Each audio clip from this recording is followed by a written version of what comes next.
think we should look at this chart.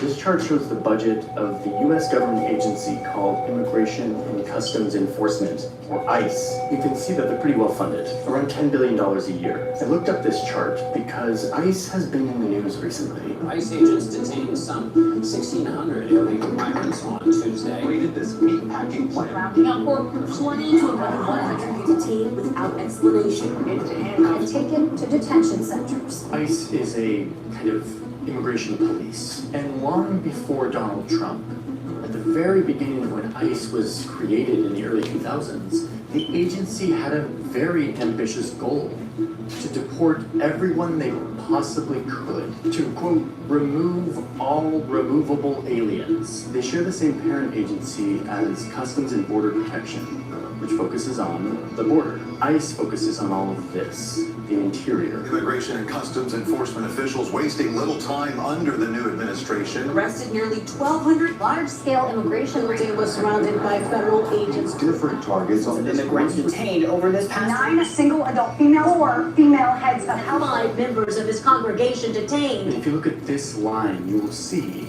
that indeed ICE arrests have spiked since Trump took office. And a big way that the new Trump administration has sold this surge in deportations is crime. Murderers, drug dealers. Violent criminals and vicious gangs. We have to get all of these criminals. Known terrorists. A lot of public messaging from the new Trump administration focuses on immigrants who are criminals. The American people don't want these criminals and dangerous individuals on our streets anymore. But let's separate this line into 3. This color is immigrants who are convicted criminals. This line is arrests of people with pending criminal charges. And this line is ICE arrests of people with no criminal record at all. This is the steepest line of all. So, what's going on here? That's what I'm setting out to understand by making this video. What does all of this represent? And if Trump has been able to do all of this with ICE... I'm sorry. Damn.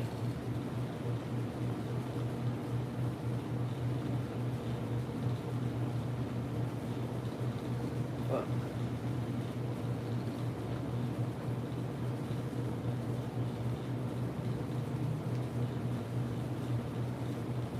Sorry about that, Jeff. My hand. Dang.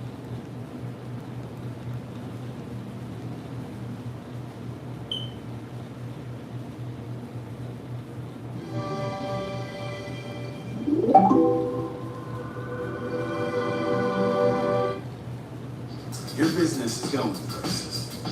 You need a card to go with it. A card that retires reimbursements. So you can take off the finance side, put on your savings pants, or whatever. They say higher education is outdated, irrelevant. But at Grand Canyon University, I think we should look at this chart.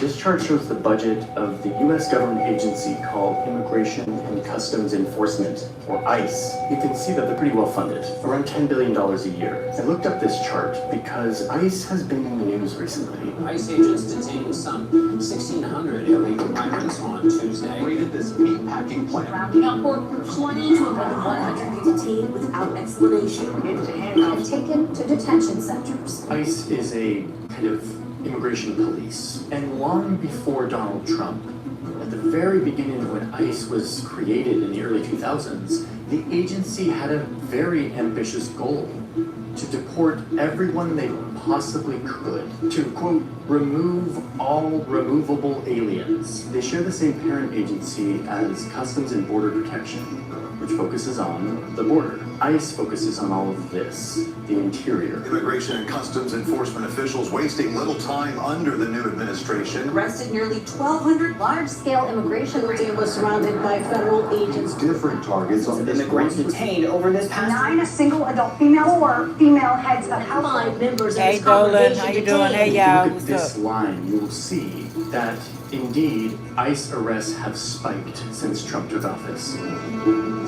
And a big way that the new Trump administration has sold this surge in deportations is crime. Murderers, drug dealers. Violent criminals and vicious gangs. You have to get all of these criminals. Known A terrorists. lot of the public messaging from the new Trump administration focuses on immigrants who are criminals. The American people don't want these criminals and dangerous individuals on our streets anymore. But let's separate this line into three. This color is immigrants who are convicted criminals. This line is arrests of people with pending criminal charges. And this line is ICE arrests of people with no criminal record at all. This is the steepest line of all. So, what's going on here? That's what I'm setting out to understand by making this video. What does all of this represent? And if Trump has been able to do all of this with ICE's current budget, what happens next year when Congress has set ICE's budget to look more like this? A major infusion of funding to carry out President Trump's deportation agenda. Most intense spending spree on immigration enforcement in modern History of the United States of America. More than most other countries' military budgets. What does ICE plan to do with all that new taxpayer funding? To understand all of this, I've been talking to immigration experts and lawyers. I've reached out to people in my community who are facing deportation and the threat of being detained by ICE. Yo pedí permiso en mi trabajo a mi jefe y le dije que no podía ir a trabajar porque no sé, me sentía tan insegura, con miedo. When I lived in Tijuana for 2 years,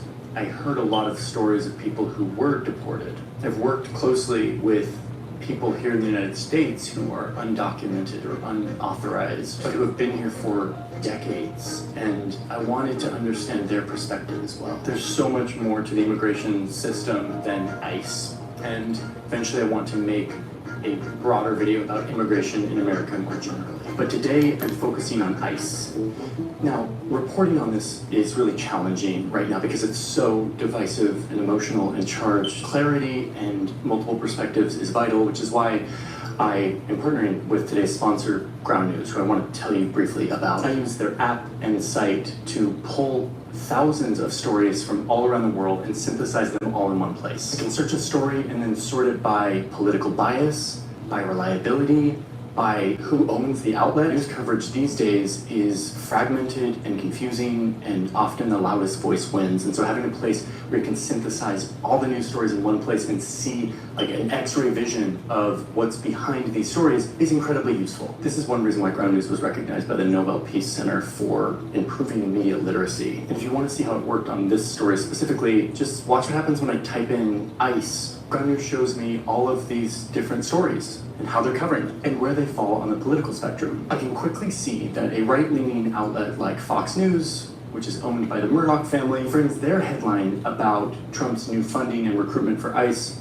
as crucial. It emphasizes the defend the homeland components of the recruiting campaign. And on the same screen, I can see that NBC News, which tends to lean left, frames this recruiting campaign as poaching local officers and how it's provoking anger among sheriffs of local police departments. Both of these headlines are true. They're just framed differently. And oftentimes the framing of a controversial issue can have more impact than the facts themselves. Ground News allows me to get this kind of transparency into coverage unlike anywhere else. There's no corporate influence on Ground News. It's completely funded by subscribers like you and me. There's a bunch of other features and tools in Ground News. When you get the Vantage plan, which is one I have, you can get all of those. And Ground News is giving 40% off on that plan to viewers of the channel. Just go to my link, it's groundnews.com/Johnny Harris. You can also just conveniently scan this QR code if that's easier for you. I think it's like $5 a month in total, so pretty affordable to be informed. I'm really grateful that Ground News exists, that they support our channel, that they are helping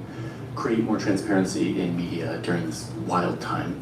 Okay, with that, let's get back to the video, and I want to introduce you to a friend of mine. I was born in El Salvador. I came to California in '93. I was 8 years old. That's Daniel. He's about my age. For most of his life, he's lived in the United States. Actually, right here in the DC area where I live. I learned to do carpentry.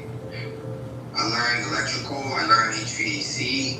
I started my own company. Well, I had up to 4 employees working for me. Daniel's story is one of thousands that are happening right now in this country, and we're going to get back to it once we better understand the mechanics of our system. For now, I'll tell you that this summer, Daniel was deported. When Trump was saying that he was going to deport illegal criminals, it really didn't bother me because I was legal and I felt like I was going to be okay. His story will make a lot more sense once we understand the basics of how immigration enforcement works in this country.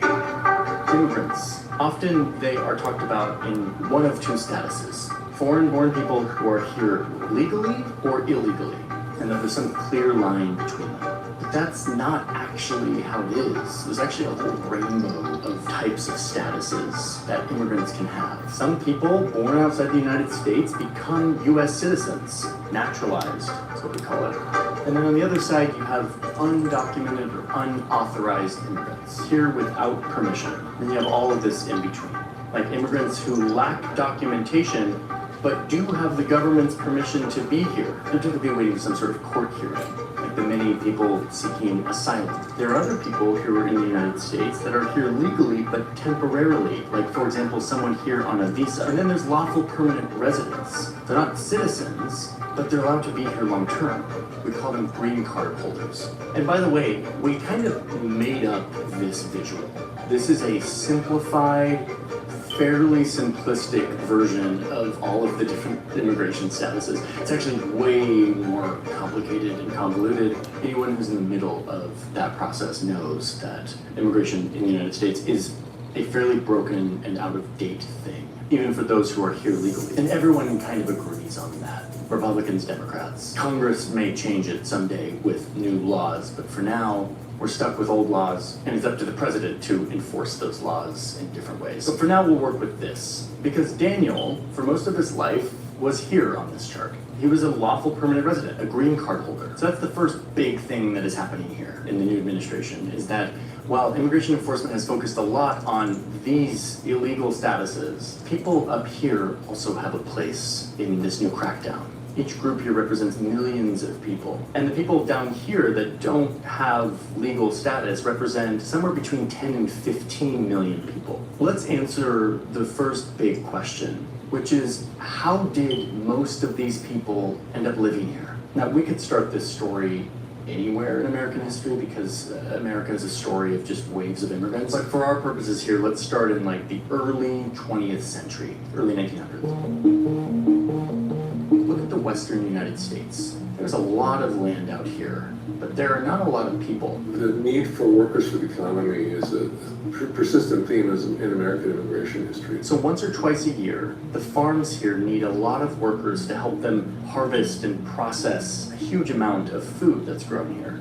That need for seasonal temporary labor is filled by Mexican workers for a lot of decades. Laborers who come up just to work for the season and then return back home after their work is done. And for a lot of the 20th century, this is actually legal. The US encourages it with a specific program because they know that the US economy needs it. This flow of seasonal migrant labor, mostly from Mexico, fuels entire industries in the United States who rely on workers coming from Mexico to do this essential low-wage work and then returning back home for the season. If you live in the United States and you eat lettuce in the winter, it is almost 100% certain that that lettuce came from around here, and it was very likely harvested by migrant labor. Okay, so let's get back to the early 20th century. There are Mexican workers coming up for the season, and this is totally legal. But then in the 60s, that changes. Congress does its job. It used to do its job back in the 60s and pass laws that they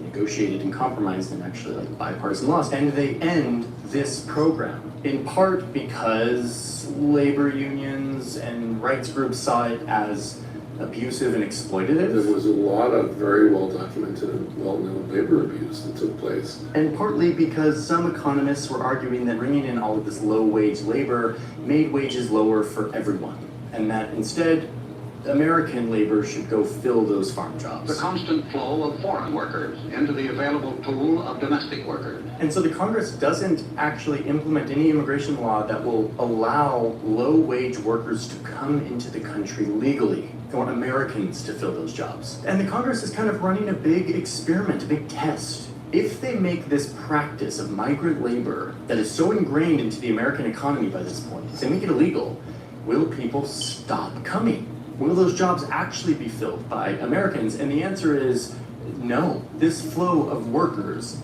continues. The need for these workers continues, and so the flow of those workers continues.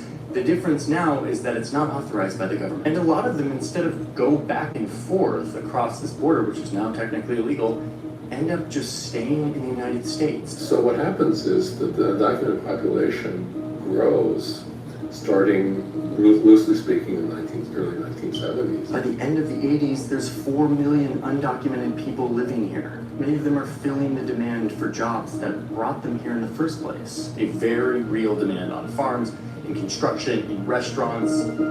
4 million undocumented people living in the United States. Congress sees this as a growing problem, so they decide to get tough on immigration.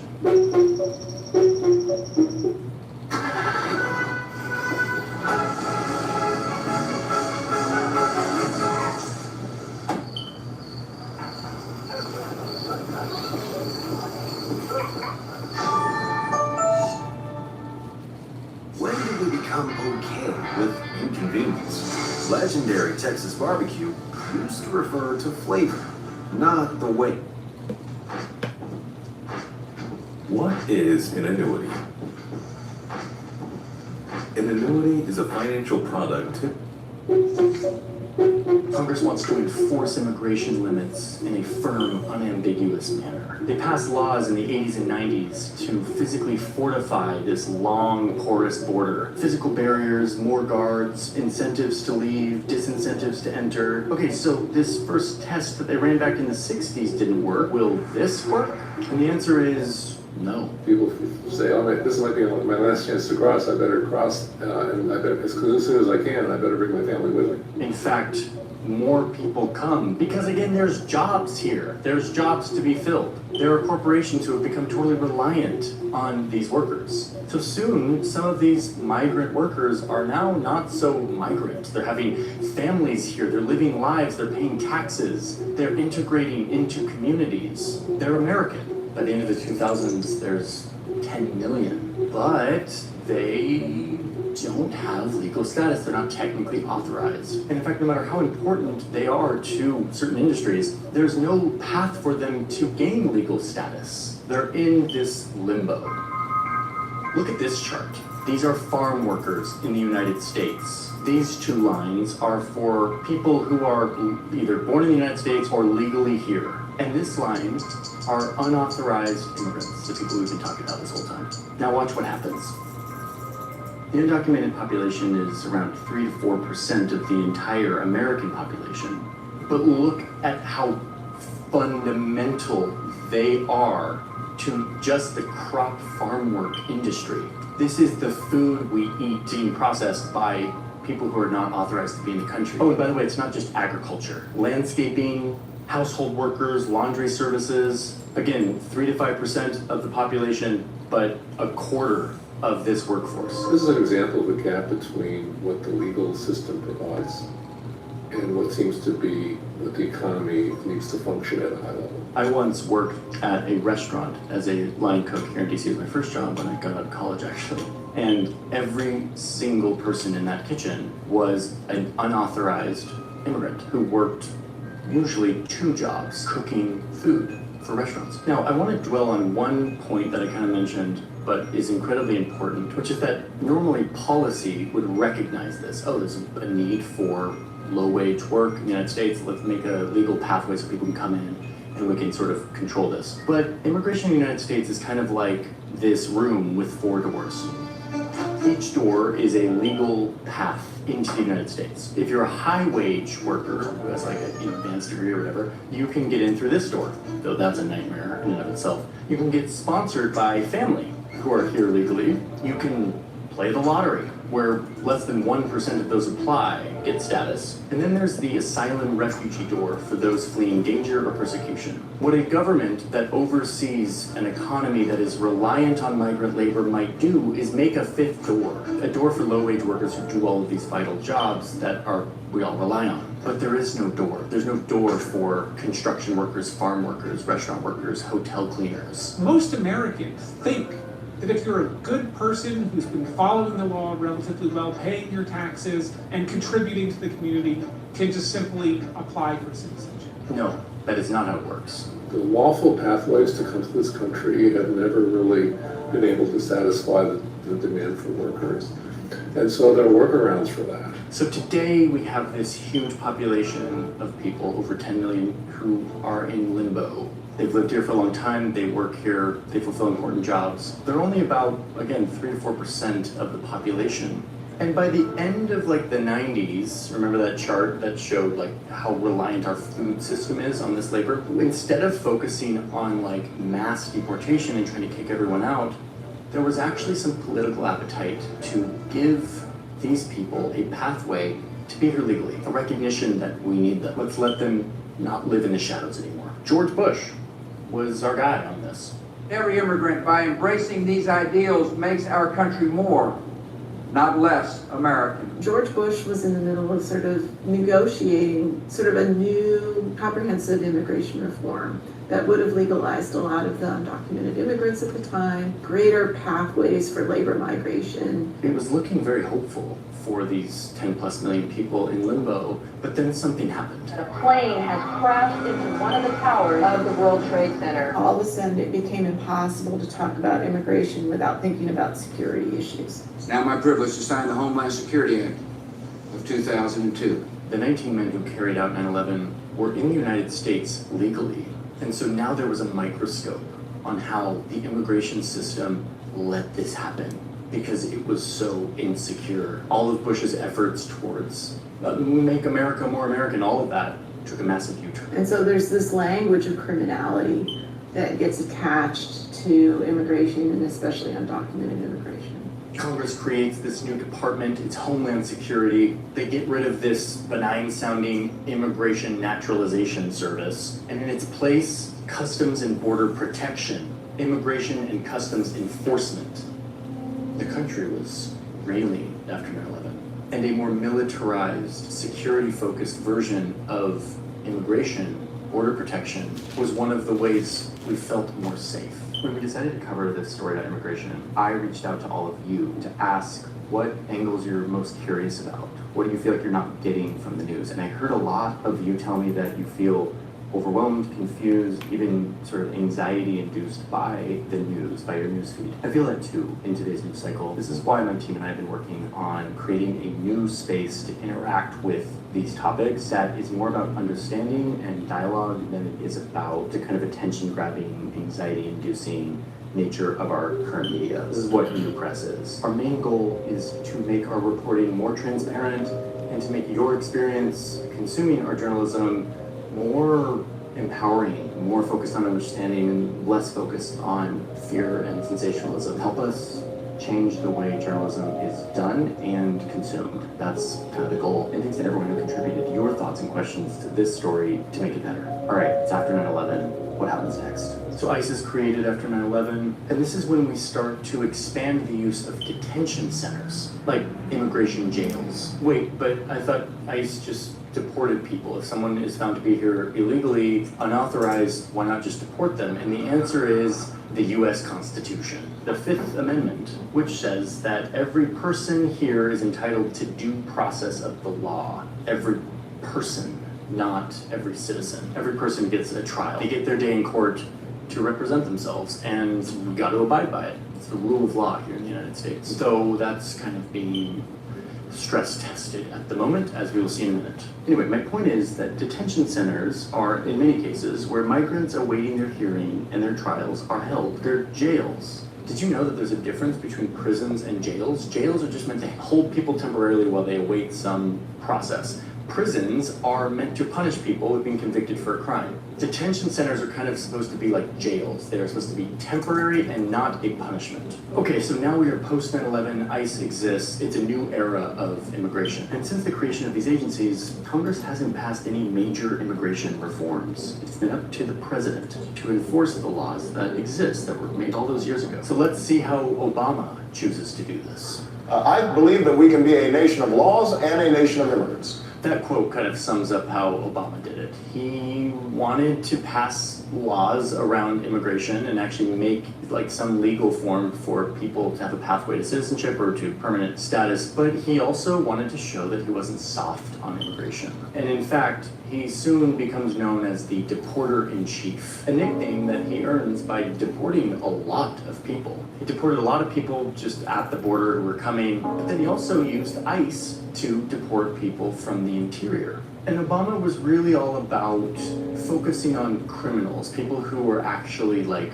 a threat to society. And let's be honest, tracking down, rounding up, and deporting millions of people isn't realistic. And that's why we're going to keep focusing enforcement resources on actual threats to our security. Felons, not families. Criminals, not children. This is something I didn't know before reporting this story, and it's super important. During this time, the principal way that ICE would find people to deport wasn't just going in and like raiding a workplace. In order to understand ICE operations, you have to understand that historically speaking, for the last 20, 30 years, the primary source of ICE arrests has been people who are held in local jails, or state jails or federal jails. ICE would rely on the local police in some town. There might be a lot of undocumented immigrants in this town, some of whom have criminal records, but this one got arrested and is at the local police station. They call ICE, ICE goes over, picks them up. But over time, local police stations started to push back on this. They're like, hey, we're local law enforcement. We're not like immigration enforcement. It created all this mistrust in these communities where now people without status would be afraid of the local police because a small run-in with the police could mean deportation. So some police departments stop playing ball when they have someone in custody who doesn't have immigration status. These are called sanctuary cities. I'm gonna be totally frank. I used to think sanctuary cities were like cities where immigrants could come and there would be zero like immigration enforcement at all, and that like ICE couldn't come into. I now understand it for what it is, which is they're cities where local law enforcement treats undocumented immigrants like anyone else. They don't hold on to undocumented immigrants for even longer just so that ICE can come pick them up. If they can make bail, they get to go, just like anyone else would. So Obama's deporting tons of people, and meanwhile, there's a larger conversation happening around immigration. Part of that conversation led by this guy. When Mexico sends its people, they're not sending their best. They're sending people that have lots of problems. You can call it whatever the hell you want. They're gone. Trump runs a campaign that is highly antagonizing of immigrants, really framing them as criminals, and he wins. One of the first things he does is he changes how ICE can arrest people. Instead of them focusing on people who are in police custody already or who have a criminal record, ICE is now authorized to pick up anyone who they find along the way who might be here illegally. This is called collateral enforcement. Where you have officers going after people not because they are a high priority, but because there are more of them than the people that are high priority. This is kind of, I think, when a lot of us learn what ICE even was. ICE raids become much more visible under the first Trump presidency. Nearly 24 law enforcement agents surrounded this suburban Texas home. Raided convenience stores, checking papers. Arrest more than 100 people at once. ICE officials said operations like these are a harbinger of what's to come. The other big theme of Trump's first presidency is how he got shot down by the courts over and over. He tried to do this Muslim ban, and the judicial branch, which is the courts, found it illegal, and he tried to tweak it, and they found it illegal. And he wasn't able to fully exercise his vision on immigration because a lot of what he wanted to do was technically illegal. He tried to cut federal funding from these sanctuary cities. Once again, it's found illegal by the courts. He's not allowed to do it. He tries to end the program called DACA, which gives protected status to a few 100,000 people who came here as children, but once again, blocked by the courts. So you can kind of see that Trump V1 was not very successful in this sort of widespread crackdown on immigration that they envisioned because they didn't have their legal house in order. They were pursuing things that were just blatantly illegal. But they would learn from this. Trump's policy architects would learn from all of these mistakes, and they would be ready next time. But here comes Biden. President-elect of the United States of America, Joe Biden. Biden wins, and boom, look at this graph. People are coming to the border, partly because the notoriously anti-immigrant president is now out of office. And that's what this chart is. You had people showing up at the border truly believing that Biden had said any migrant could come here, but also because COVID destabilized the economic situation in a lot of South America. And the United States survived COVID economically better than any other country in the world. Many of them are deported, but for logistical and diplomatic and legal reasons, many are released into the United States while they wait for a hearing. Remember this status? At the same time, Biden also keeps a Trump policy that expels many new immigrants without even processing them, many of whom start making repeat crossings. You had large numbers of people just crossing the border over and over and over again until they could get through. So the rate of repeat border crossings skyrocketed. So a lot of these numbers are actually juiced by thousands of people getting turned back multiple times, same person, but they just keep coming. Some say the new president gave them hope for a life in America. And these images, this graph, becomes the central tool for Donald Trump's second run for president. The day he almost got assassinated, he's like showing the graph. Take a look at that. And then the worst president in the history of our country took over. And look what happened to our country. Probably 20 million people. It's a massive invasion at our southern border. The invasion at the border of our country. Invasion of our country. Well, bad things are going to happen. Check out this poll, which asks Americans if they think that legal immigrants are a, quote, major risk for committing a crime in the United States. In 2019, it's like somewhere between 15 and 20% of people who say that legal immigrants are going to commit a crime. By 2024, it's like double that. Like a third of Americans are now skeptical and afraid of legal immigrants. We have a new form of crime. It's called migrant crime. They're having fistfights with our police officers right in the middle of streets. 14,944 have been convicted of homicide. They're taking over the city. They're taking people's pets and killing them and eating them. Okay, real quick. I almost had an entire section of this video that is like the deep dive, scientific evaluation of the data of the migrant crime connection. Is there a surge in crime committed by unauthorized immigrants, as the news is kind of making us feel? Instead of an entire section, because I think it will be slightly tangential, I'm going to give you the highlights. The answer is there is no question that people who are in this country without authorization sometimes commit crimes. But if you look at the data, not the news stories that are sensational and horrible, but the actual data, you will see something like this. Your business is going places. Well, lots of places, actually. So we made a car to go with.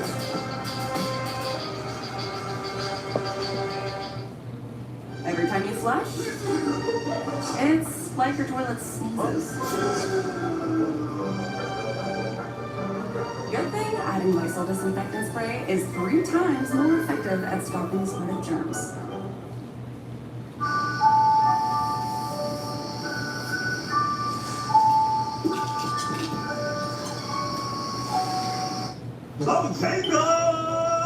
Promo code free biscuit to get a free bone chicken biscuit. Lots of studies that show that undocumented immigrants are far less likely to commit crimes than native-born Americans. They're half as likely to be in jail. They commit violent crime at a meaningfully lower rate. In fact, there's even pretty robust studies that show that an increase in the foreign-born population is associated with less property and violent crime in a community. I'm going to put the link to the studies here and some of the stats in our sources so that you can go evaluate them for yourself. Okay, but most Americans aren't looking at the data.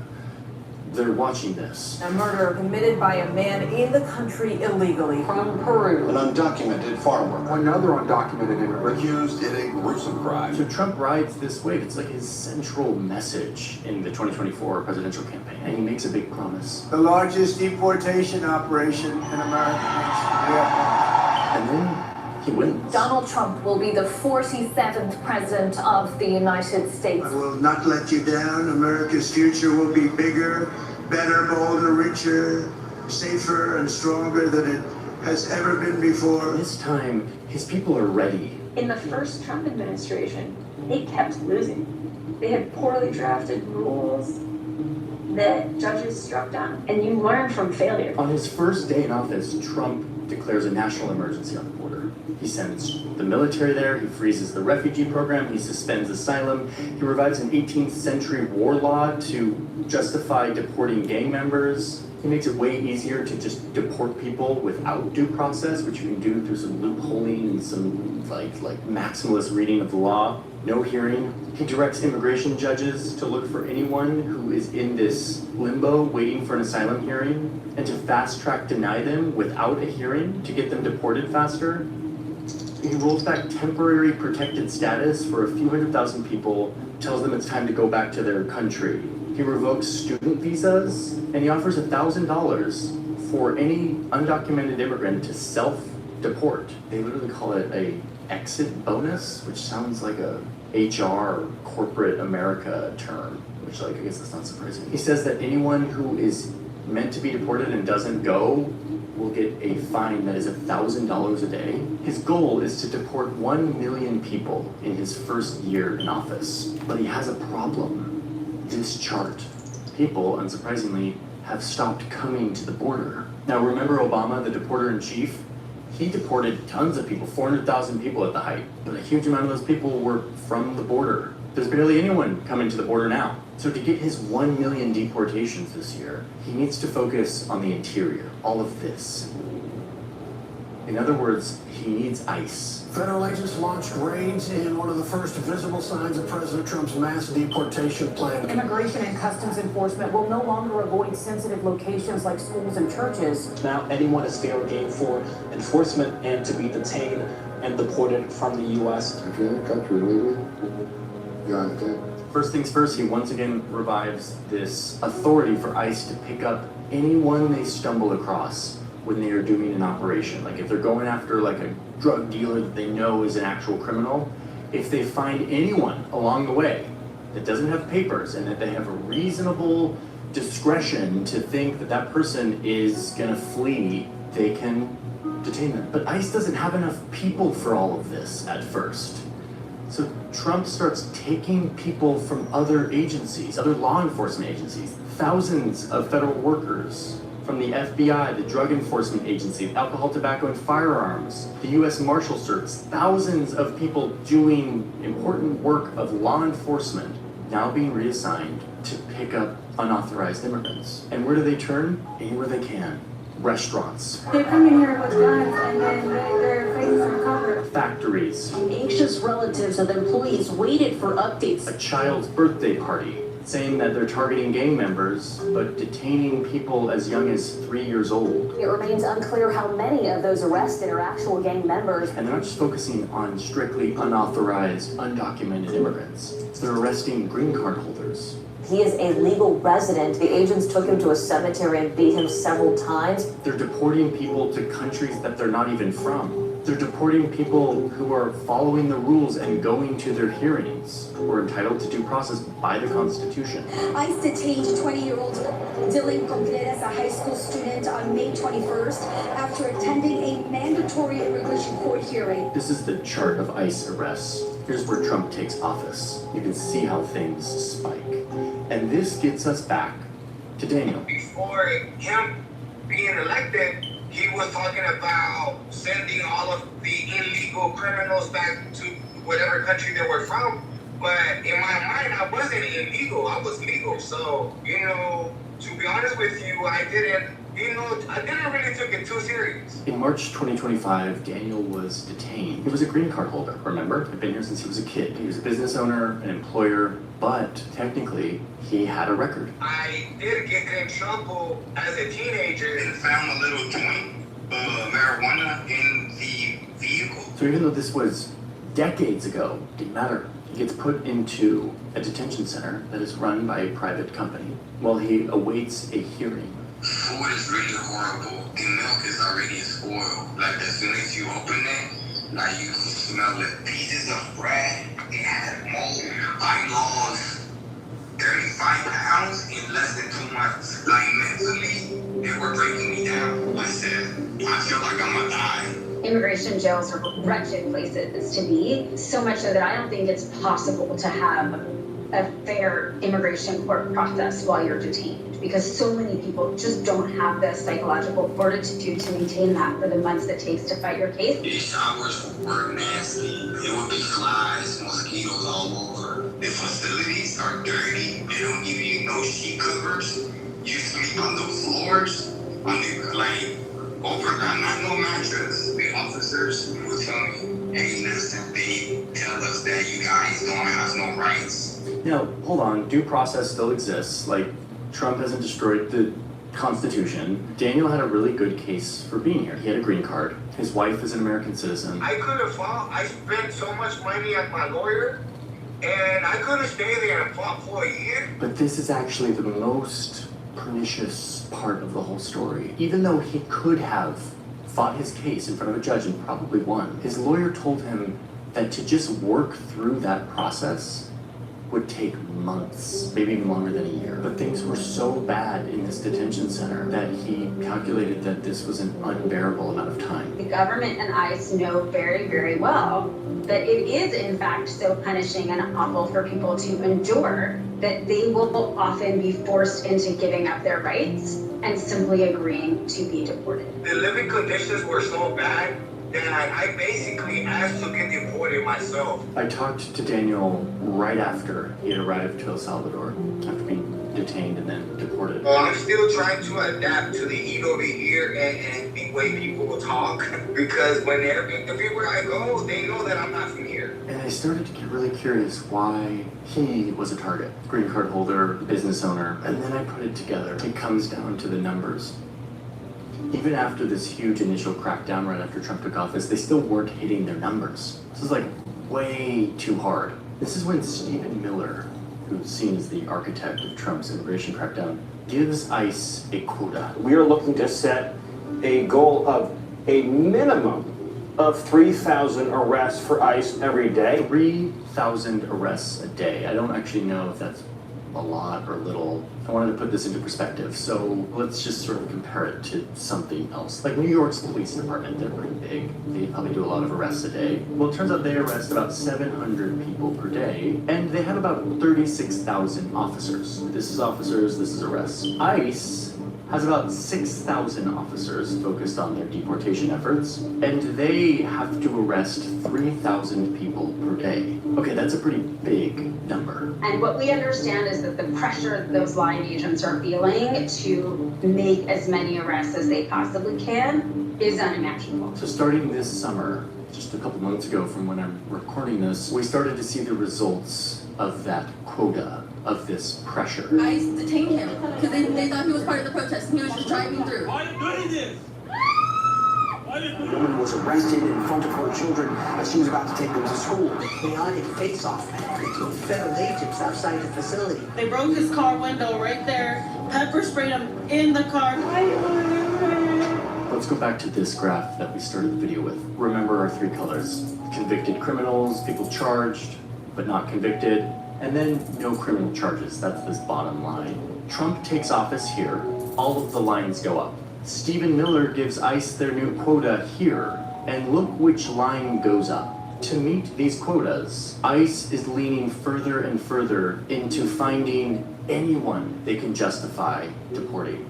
And just recently, these lines crossed.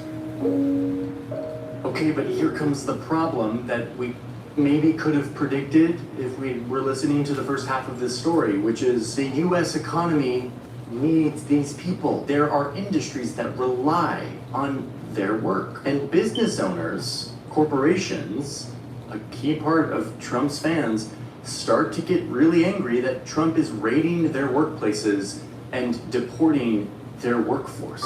So here he is coming out with a Truth Social post saying that his aggressive policies are taking very good long-time workers away from them, with those jobs being, quote, almost impossible to replace. Like, if you thought I was being, like, exaggerating about how vital these people are to certain industries, Donald Trump himself is corroborating that. Almost impossible to replace. That same day, there's an email that goes out to ICE supervisors telling them to stop it with the worksite enforcement operations. Stop with the worksite raids on agriculture, restaurants, and hotels. And it tells them to stop arresting non-criminal collaterals, jargon for the people you find along the way when you actually have a target. Let's see what happens next to our graph. Well, this line, arrests of immigrants without a criminal record, slows but continues to go up. They still have to meet their quota, and everyone is still a target. Incluso me despierto a veces toda así con el corazón en la tienda y le digo a mi esposo, yo creo que nos vinieron a buscar. I talked to Maria, not her real name, who is one of these people that are now a target. She's been here for decades, she's raised a family here, she works, but now life has been made impossibly anxious. Ahorita sí es un caos completo porque, digamos, al salir, por ejemplo, he tenido la sensación como estar vigilado, como perseguido. Because now Maria is going through a massive rebranding by this administration. You are, by definition, a criminal, and so therefore you are subject to deportation. For years, this population was seen as necessary and legally allowed to enter and work. And then for decades, the government kind of just turned a blind eye, knowing that we needed them. But now, they are seen as criminals. Yes, there's the talk of the worst of the worst. The American people don't want these criminals and dangerous individuals on our streets anymore. But it's not about that. I mean, look at this line. No criminal record. The administration is undergoing a reassociation to rebrand this giant population of people as every one of them a criminal, every one of them fair game, to be detained and deported. Le soy sincera que no he dormido, digamos, por ratos duermo, por ratos no. Mi hija, la mayor de ella me dice, mami, no te preocupes, me dice, si nos tenemos que ir, pues nos vamos. Pero la verdad, yo soy honesta, que crecí allá están mis padres y todo, pero no fue tan fácil estar aquí. Is this new? Like, I was struggling to frame this in history. Like, how unprecedented different is this? And then I found this quote that says, the theory that immigration is responsible for crime, that all newcomers should be regarded with an attitude of suspicion, is a theory that is almost as old as the colonies. Okay, how do you fact check that? But then I realized that this report was written in 1931. Those words were written in 1931. Like, even back then, 100 years ago, people knew how powerful of a trick this is. How easy it is to brand outsiders as criminals. We are not going away. We are staying here to liberate this city from socialist, burdensome leadership. Families showing up for immigration hearings, being detained by ICE agents right after. Two people pepper sprayed outside the ICE facility. Federal agents slamming a 79-year-old business owner to the ground. A mother to the ground. ICE agents shoot and injure a woman. Homeland Security says its operations are about immigration laws, not instilling fear. So, here's where we're at. Congress has just passed this law that will juice ICE's budget. I mean, look at that chart again. We're about to see a much more resourced version of this crackdown. The result will be hundreds of thousands, if not millions, of lives turned upside down. It will mean families ripped apart.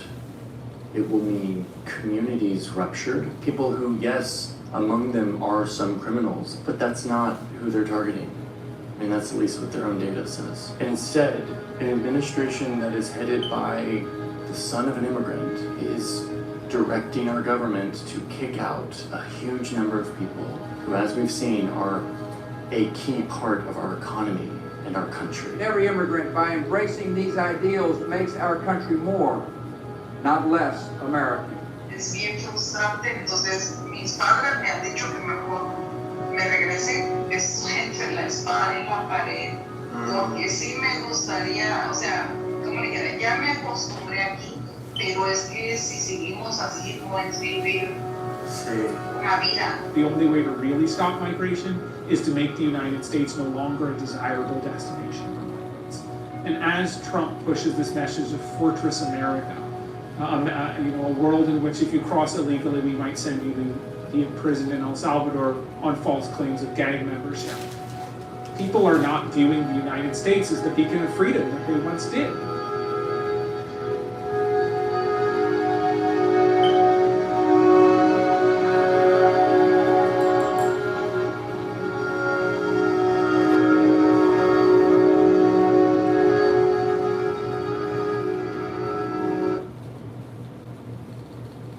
At Open Farm, we ensure zero room for doubt traceability of every single ingredient.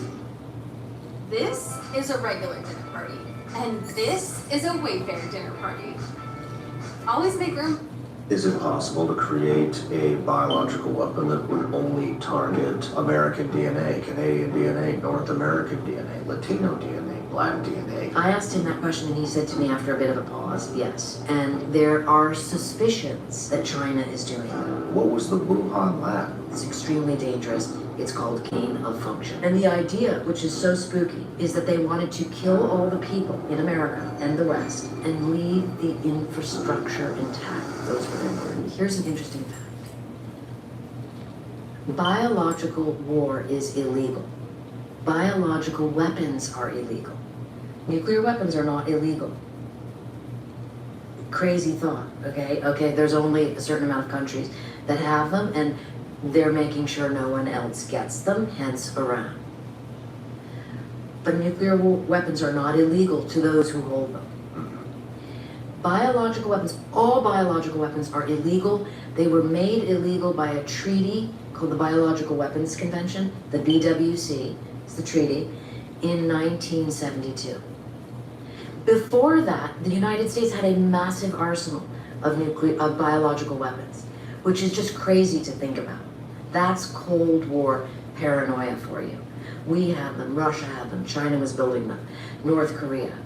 So they became illegal. President Nixon decided they're repugnant to the conscience of mankind. That's what he said, okay? And makes them illegal. Everyone saw, we destroyed our biological weapons. It took 219 weeks to destroy them, by the way. So everybody says we're gonna destroy our weapons, biological weapons. Everybody signs the treaty. Not for another 20 years would the United States learn from Soviet defector scientists that the Russians went like this. Oh yeah, here we signed that treaty. And then they began to build a colossal biological weapons program. They called it their Manhattan Project. And the idea, which is so spooky, is that they wanted to kill all the people in America and the West and leave the infrastructure intact. Those were their words. Interesting, smart, and interesting, and evil. I mean, we were talking about Ancestry.com, 23andMe. Yeah. Who knows what else is out there that people are using? But I mean, when you say an arsenal of biological, I mean, how many different types of biological weapons do you need? Can they? I mean, I'm sure they can. I mean, can they engine?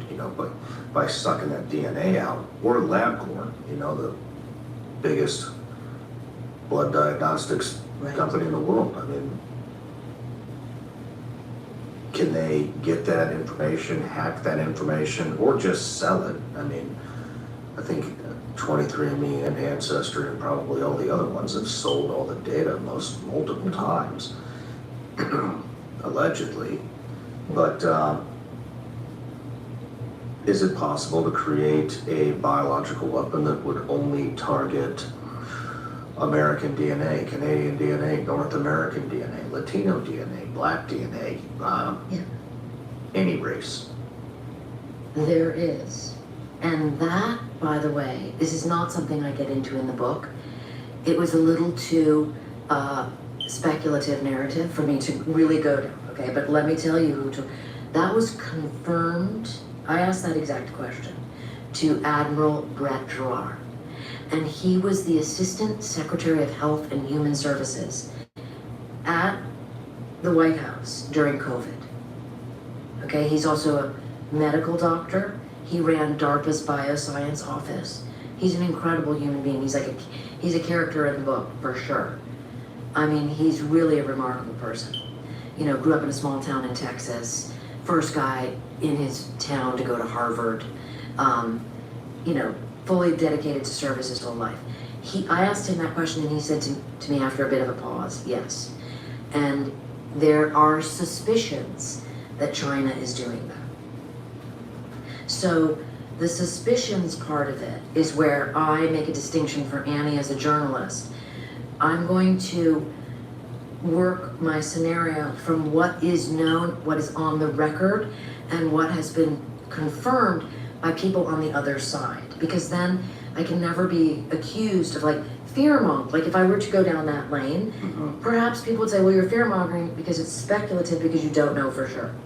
Right? Now, when you have someone like Admiral Giroir saying, it's speculative, the subtext in that, you and I can infer what that means. So I don't think someone like that is going to say something like that to me off the cuff without a little more fear, shall we say, than speculation. So there's speculative rumors that China is creating this, or has. Yes. Yes, and there's also... I'm so happy to have Asian blood. Yes? Really? How is that? You got to tell me that. How is that? Those are Japanese. Premium cuts of meat without the premium prices. It's an old thing. What if I don't like my therapist? You'll find one you do. I can't deal with insurance. Lula makes that.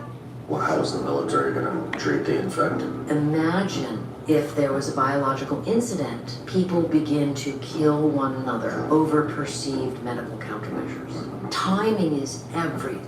And America is a nation of guns. 500 million guns in America. What measure are you going to take to save your husband and your kids? Los Angeles is completely unprepared for a pneumonic plague attack. Period, full stop.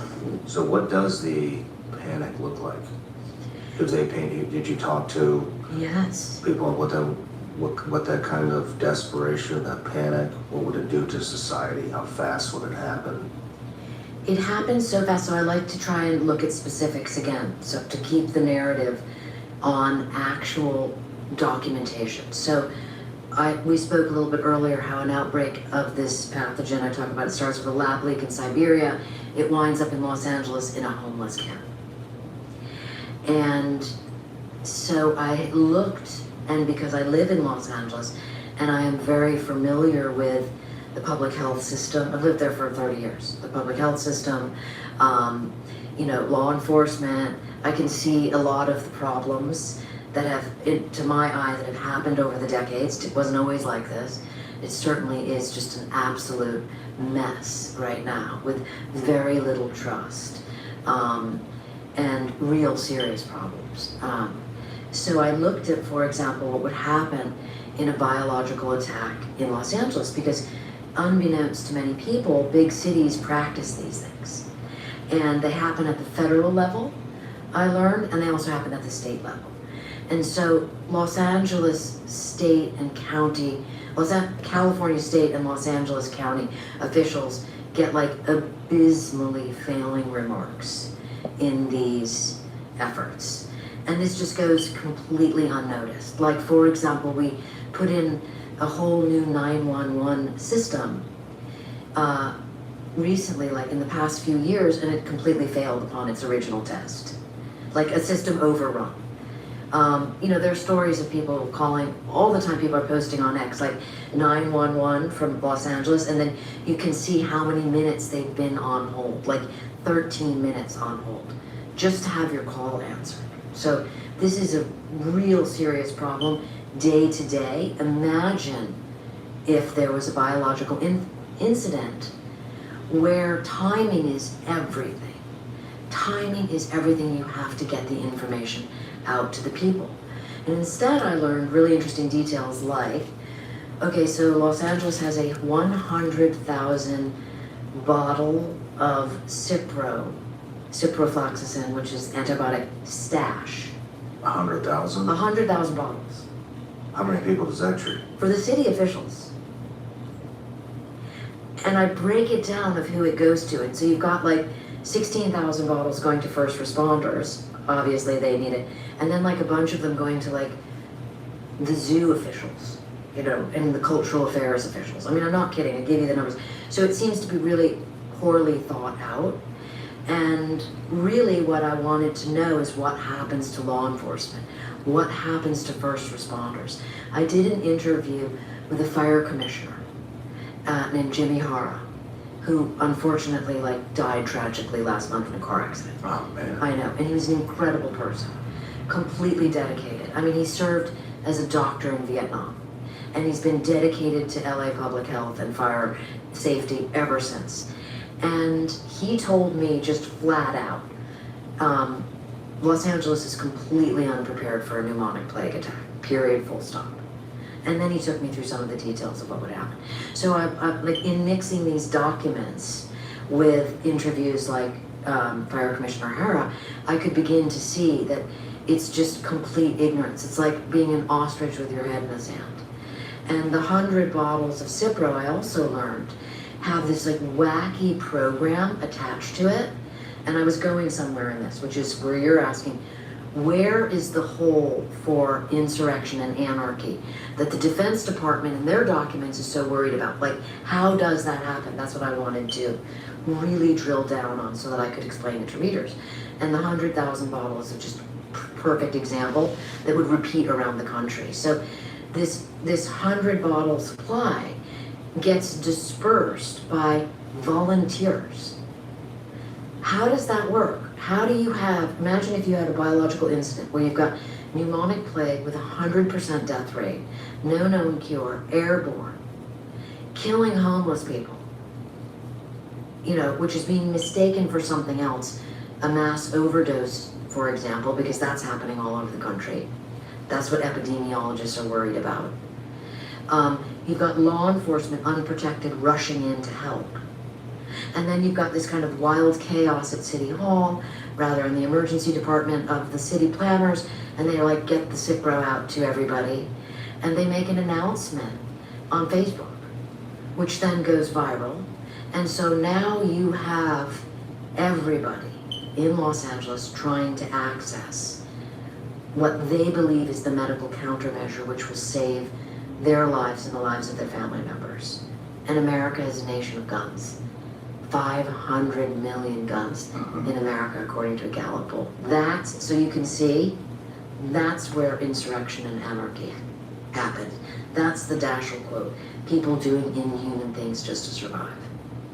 And by the way, not from Annie Jacobson's imagination, looking at declassified or unclassified war games that game this out show that is exactly what people begin to kill one another over perceived medical countermeasures. It's a grim story. I mean, I think it's pretty obvious. I don't think people think about it, but I mean, of course, what measure are you going to take to save your husband and your kids? And I think, and it's going to be like that until the playing field is level, and it looks like Yemen, Afghanistan, you know, where there is not really mud. What does the $7 big deal meal get you at Sonic? The real question is, what doesn't it get you? Enjoy a full meal plus premium chicken bites for just $7. It's the $7 Sonic Big Deal Meal. All right, Haverty's, our old couches and cabinets. What would you rather go through? A nuclear war scenario or a biological pathogen that? Okay, first because that could be a long, slow, painful death. I mean, so I guess so could nuclear war if you aren't in the blast zone, but. I mean, one of the biggest takeaways that readers came back at me with after reading Nuclear War Scenario was, I just want to die in the immediate blast. because, you know, it's like that Nikita Khrushchev quote, the survivors would envy the dead. In many ways, bio has that same component, probably because of what you said, that you just think of having this like long, slow, painful death.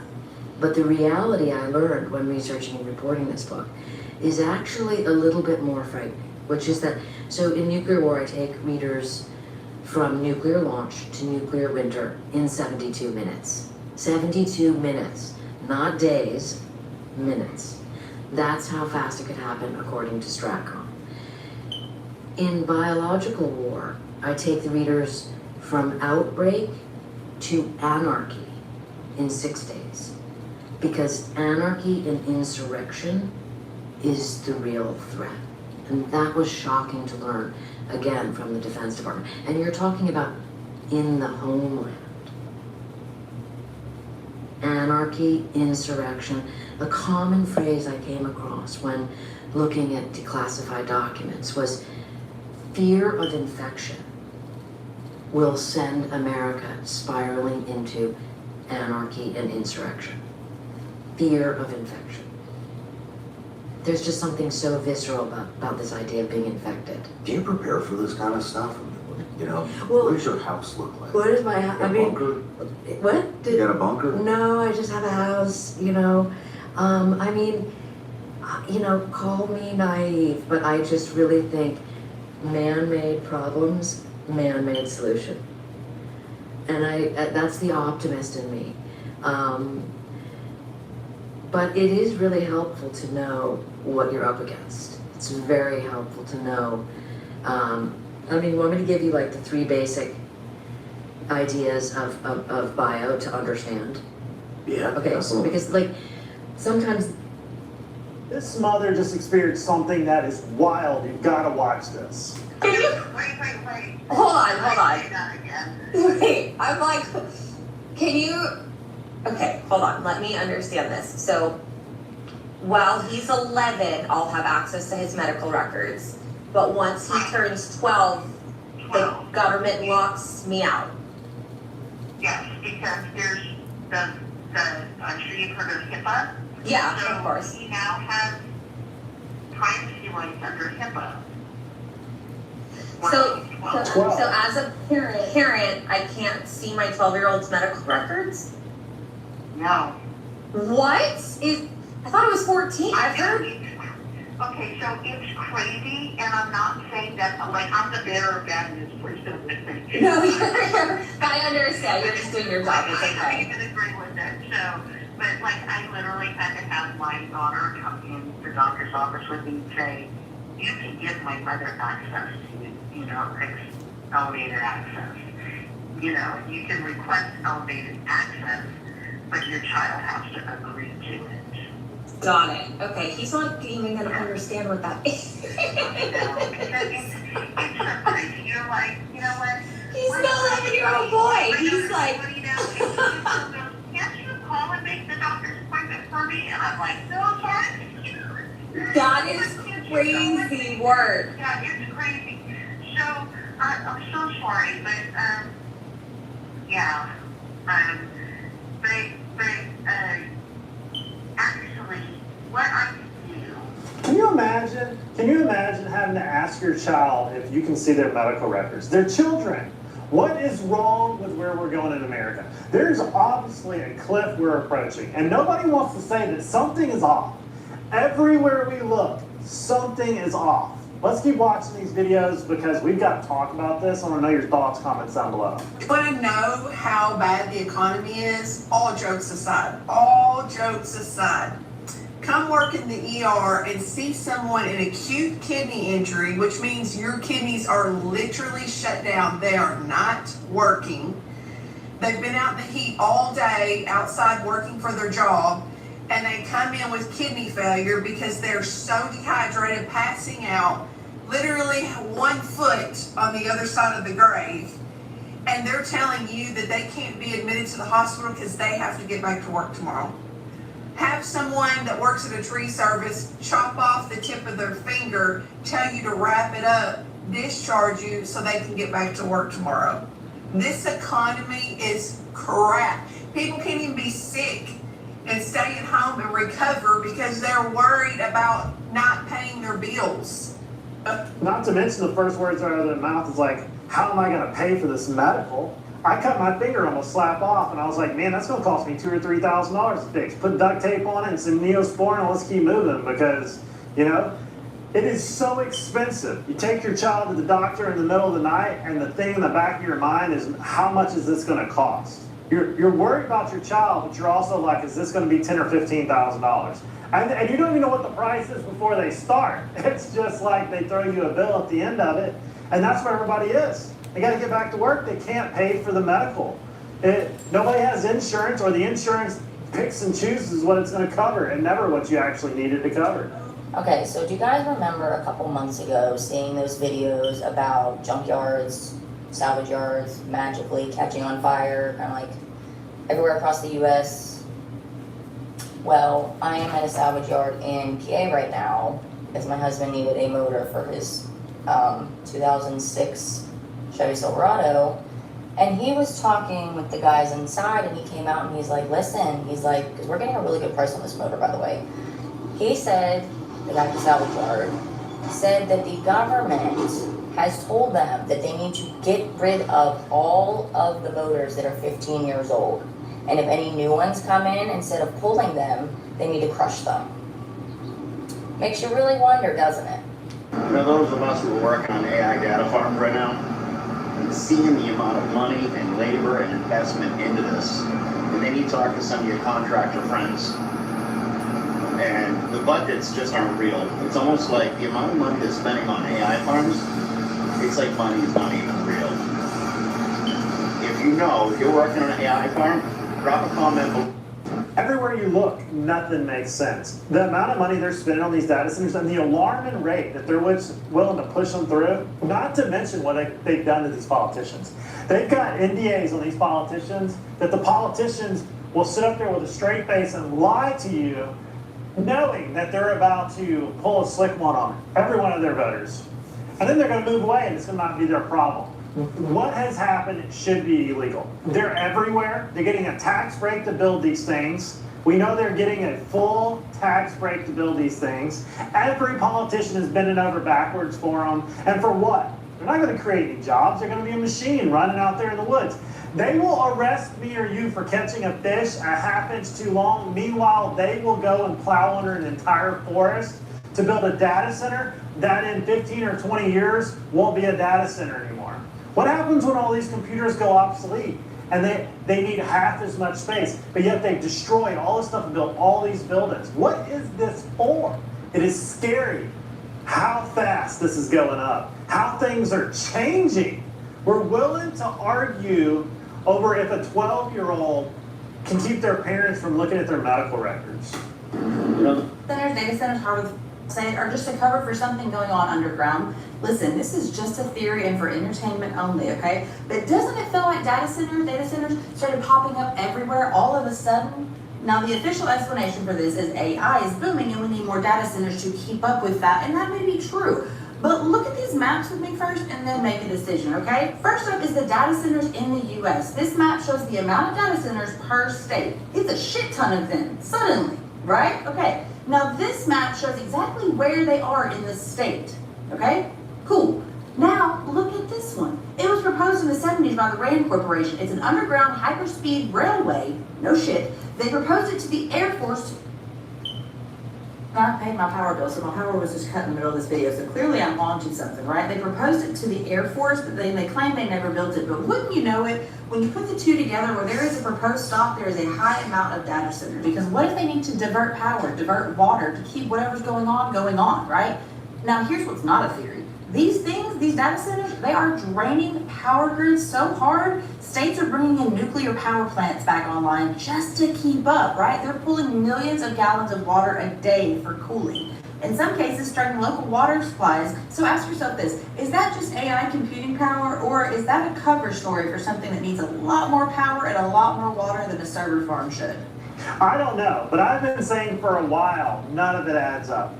The speed, the size, I mean, this is war level industrial like ramp up. I mean, like the amount of chips they're gonna have, it's gonna take 5 or 10 years to build. The amount of water it's taking, the way the politicians are acting, and they're not even allowed to talk about it. They're willing to arrest people, deny them their freedom of speech at a public venue in front of everybody and not answer any questions. And then here, there's all these different like grants all of a sudden to change power grids and all this stuff. And you're just like, where were you when... Hey man, a lot of crazy things are knocking on the doors of America right now, and a lot of people are starting to voice their concerns. You know, it's troubling to see what's headed down the pipeline, and right now it seems like there's nothing or little you can do to circumvent what's coming. But I want to show y'all these clips and then I'll give y'all my thoughts afterwards. Mr. Wonderful, Kevin O'Leary, who's the head of all these data centers, he's worth $400 million, and he is 71 years old. The average life expectancy for men is about 76, 77 years old.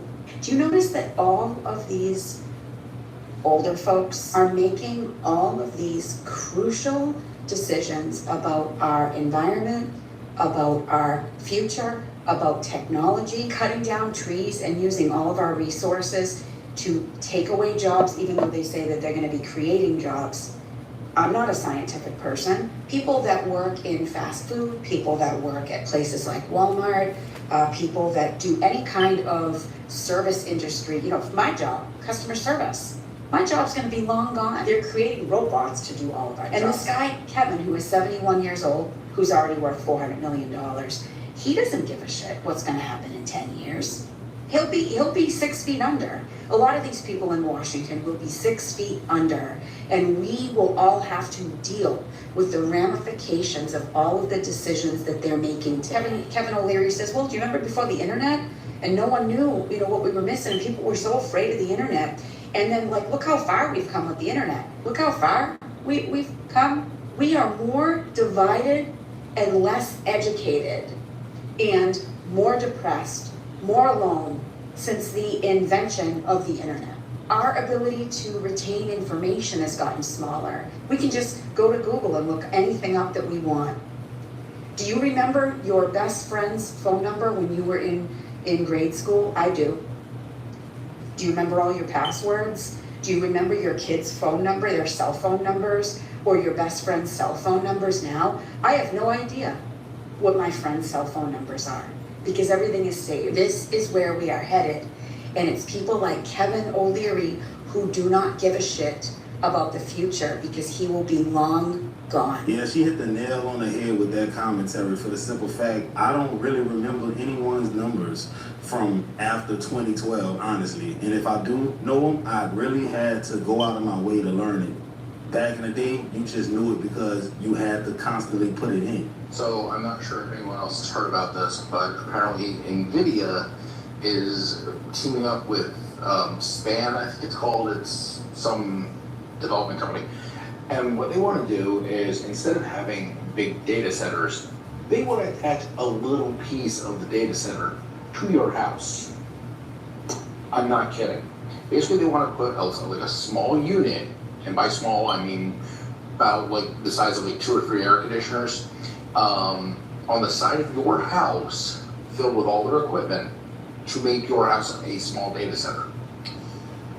And how I saw this pitch was, we'll give you $22,000 to do this. And I'm sitting here or $22,000 a year, to be specific.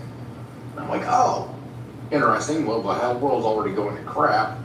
And this might be slightly better than building giant data centers. And I started looking into it. Yeah, here's the problem. The $22,000 is to cover the electrical usage of this thing that they want to put on your property.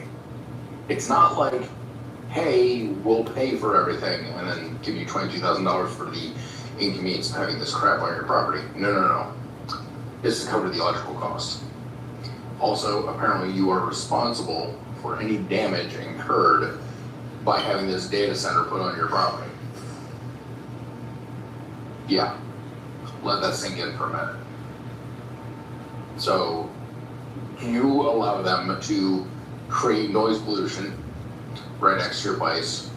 I assume this is going to have to tap into your water main so it can be cooled. It uses your electricity, and they're giving you enough money to cover its operational costs. Oh, and I almost forgot, they're going to put a giant electrical battery, somewhere on your property, probably your garage, so that if there's excess electricity from the solar panels that they're also going to install in your place, that it gets first priority on, that it has that as storage for its power usage. Every part of this stinks. Like, I was really hoping this would be like, oh, you know what? Okay, if they're gonna make this so I'm getting an extra $22,000 a year, I mean, that would help with home repairs and home maintenance. It would be one of those things of maybe there's a way that they're gonna, reduce the noise that comes out of this thing, reduce the water usage, reduce the power requirements, all that. No, not even close. This is we're gonna do this, you're gonna put up with it, here's $22,000 to maybe cover the cost. And here's the thing, again, as I said, you're responsible for the damages. So if somebody in your neighborhood sees this thing and goes, well, there's graphics processing units in there, man, those are big, big money, and they break into your system to steal your stuff, you're on the hook for it. Yeah, that's not gonna be cheap. Even if some drug addict comes in there just to steal the copper out of the damn thing, the amount that you're on the hook for is insane. There's no point of this. Do not go for this. This is not worth it. And I would assume that at that point it's a case of you will never be able to take a vacation ever again because you're on guard duty now. And they're not going to pay for the guard dog that you're going to have to buy to protect this damn thing. You see how this escalates? And escalates quickly?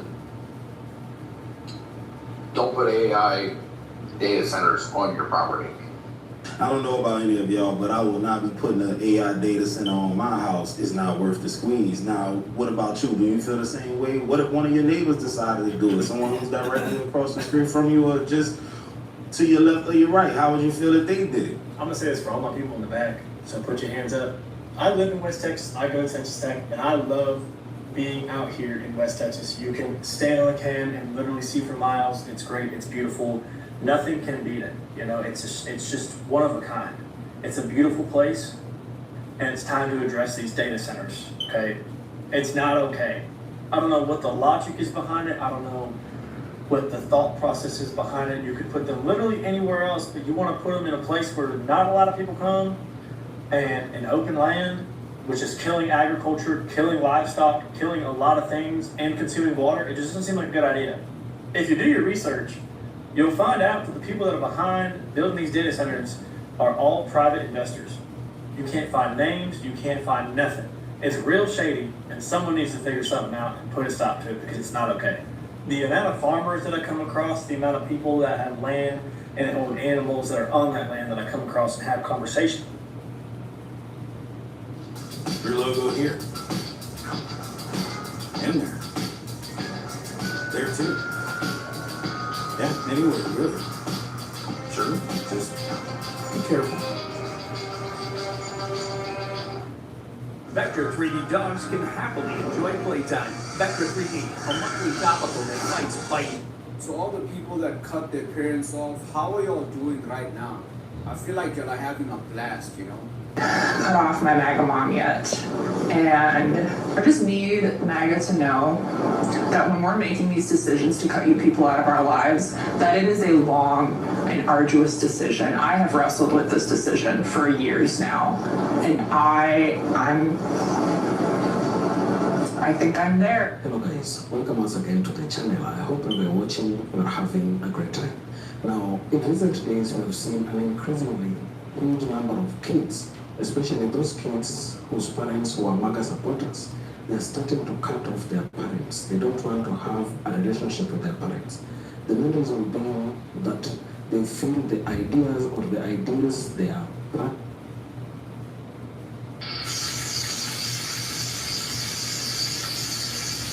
didn't go out in yesterday.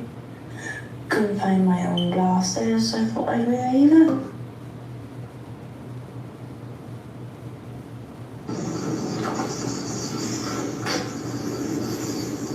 So I'm out sunbathing in the garden yesterday, and I forgot to take my face mask off. I'm really not happy, guys. Side note, white people, why is it every time you guys go out into the sun for over 3 hours, you get burnt crispy? I'm talking about fried like the potato, but I can go out, that's out in the sun. Do you think that maybe somebody did?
I don't know how you spell melon. How you spell melon?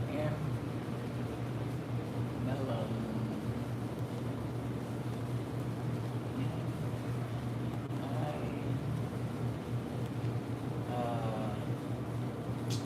Let's do this.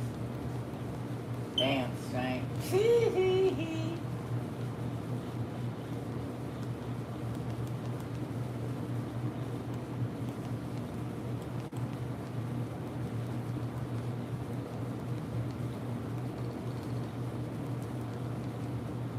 Killing blacks for their melanin. The best and the worst treatments for darker skin. They're so wrong. Dark skin removal. Countries with the darker skin. Why does everyone hate dark skin? 5 different shades of black people. Blue skin, black skin. Watch her skin get lifted off her face. Why Africans are black. Devil's face appears when Ted Bundy is asked. Why do black people have dark skin, black versus white skin? Accused of lightening their skin. These killed and police nothing. Killed for his skin color. April 22nd, 1993. A quiet street in London. An 18-year-old boy waits for a bus. Minutes later, he is dead. No robbery, no argument, no reason, just one thing, the color of his skin. This is the story of Stephen Lawrence, and the murder that exposed a nation. Skin tag, aka being white in a black school, going to be both. Men in black, darker skin, don't do these. Worst case scenario. Getting rid of skin tag. Black murder is wrong. White kills. Money, Golden Diamonds. How to get rid of white trash. Why did humans start black and some guilty just because of his skin color? She is racist. She killed black skin. Let's just go back.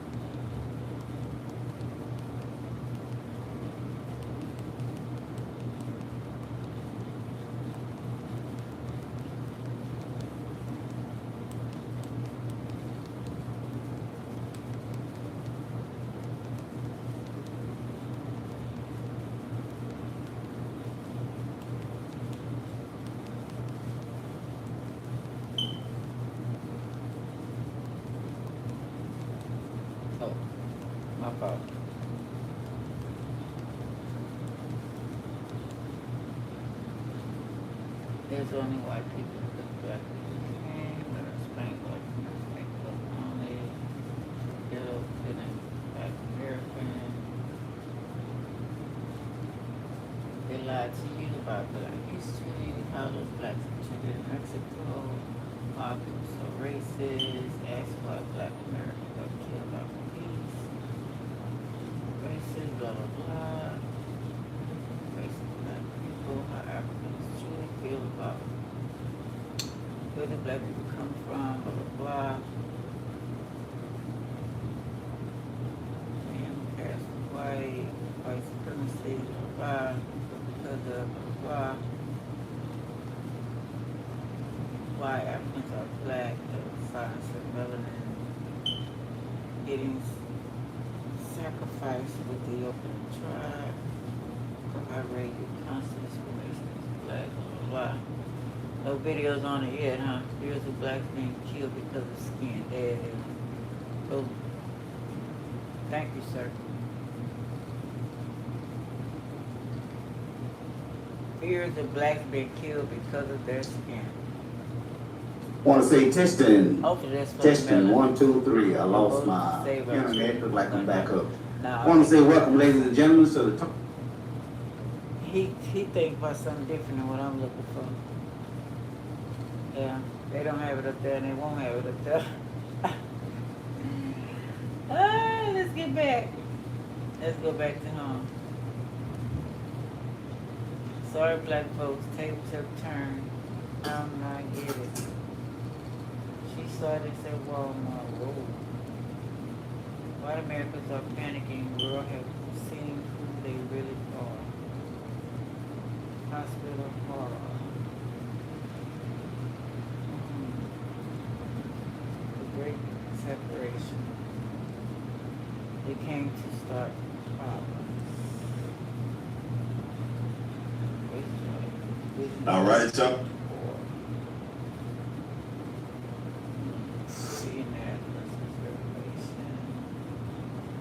Something very strange is happening right now in Silicon Valley with one. That's another mistake. This is terrifying. America's I'm so tired of this mother.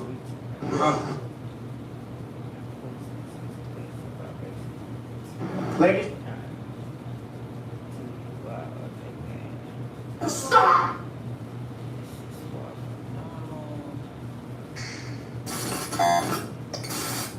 An 18-year-old British student, George Smythe, has vanished after entering the area surrounding Romania's famed Dracula's castle. This man received a vision from God that the world will end in a matter of weeks. I'm sorry, but they just found what on Epstein Island? New photos just dropped today, they got leaked, and it is absolutely insane. Best place to dispose of a body, Google search. How long before a body starts to smell? Google search. How long for someone to be missing to inheritance? Yahoo search results. How long for someone to be missing to be dead? Yahoo search results. Let's freaking go, y'all.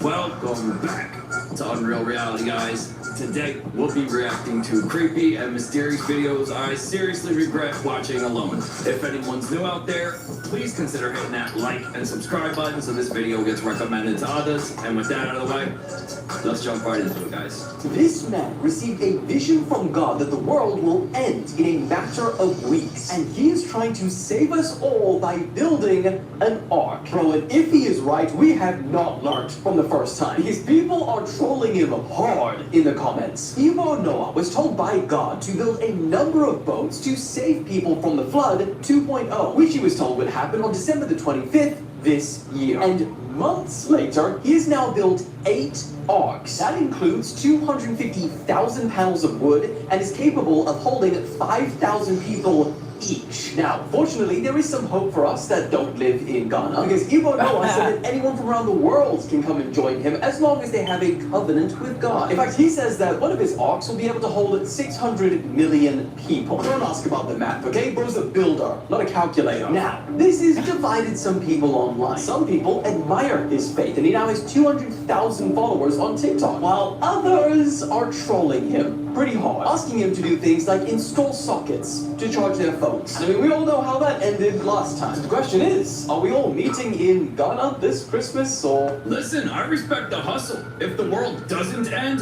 this man has 8 brand new Airbnb options just ready to go. Said Airbnb.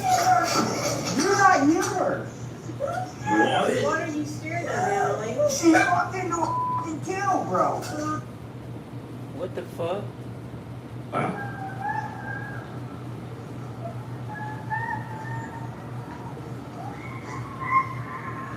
Is everything okay?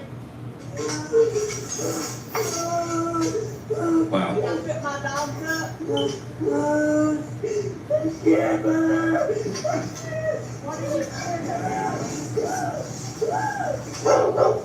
Yeah. You lost your kid in a dog kennel. Yes, because he's tearing up everything. You really think locking a kid in a special need kid? A special need kid? Locking her in a dog kennel? Put this dog in there.